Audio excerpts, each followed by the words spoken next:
யாழ்ப்பாணத்துல எப்படி ஜேவிபியினுடைய நாடாளுமன்ற உறுப்பினர்கள் வெற்றியடைந்தார் அல்லது தற்பொழுது என்பிபியில் இருக்கின்ற நாடாளுமன்ற உறுப்பினர்களை தெரிந்துதான் அவர்கள் வெற்றியடைந்தார்களா? ஏனென்றா அனுரகுமார திசாநாயக்க மீது இருந்த ஒரு அலைதான் இவர்களை எல்லாம் நாடாளுமன்றத்துக்கு கொண்டு சென்றது. அதே மாதிரி இதை நேரடியாக சொல்லி தேர்தலை சந்தித்தவர் தான் விஜய்.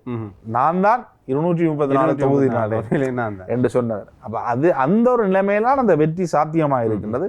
திமுக பொறுத்த வரைக்கும் முதலமைச்சரே தோல்வி அடைந்திருக்கிறார். முக்கியமான அமைச்சர்கள் பலர் தோல்வி அடைந்திருக்கின்றார்கள். இதெல்லாம் உண்மையிலே இப்படிப்பட்ட ஒரு நிலைமை ஏற்படுவது என்பது ஒரு நீண்ட காலமாக தமிழக அரசியலில் ஒரு மறுமலர்ச்சி தான், ஒரு மாற்றம் தான்.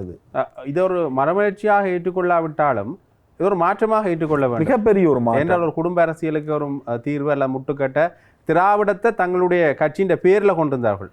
உண்மையில தற்குறிகள், விஜயனுடைய ரசிகர்கள் ஒரு தற்குறிகளால் உருவாக்கப்பட்ட ஆட்சி அல்ல தற்குறிகளால் உருவாக்கப்பட்ட கட்சி என்ற விமர்சனங்கள் இன்றைக்கு வரைக்கும் அவர்களுக்கு இருக்கு.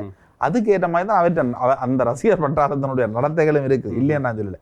ஆனா மக்கள் ஏன் அவர்கள் மீது நம்பிக்கை தெரிவிக்கின்றார்கள் என்றால், கொள்கை கோட்பாடு என்றெல்லாம் குறிப்பிட்டு வந்த கட்சிகள் தொடர்ச்சியாக அதனை எழுத்தில் மட்டும்தான் வைத்திருந்திருக்கின்றார்கள், நடைமுறையில் அதனை வைத்திருக்கவில்லை. சமூக நீதி பற்றியெல்லாம் பேசி வந்த கட்சிகள், அது அதிமுகவாக இருக்கலாம், திமுகவாக இருக்கலாம், அவர்கள் உண்மையில் என்ன செய்தார்கள்?